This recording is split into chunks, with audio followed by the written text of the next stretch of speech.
আমি লিখি না, ইমাম কুরতুবী লিখছেন, যার যত বড় দুরুদের গাট্টি হবে তার পুলসিরাত পার হওয়া অত সহজ হবে। আল্লাহর রাসূল দুরুদের গাট্টি দিয়া উম্মতকে পুলসিরাত পার করায় দিবে।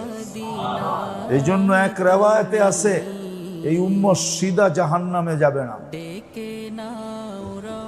পুলসিরাতের দুই পাশে কালালিব বলে হাদিসের শব্দ, কালালিব ডালের মতো আছে, ওইটা ধইরা ঝুলা থাকবে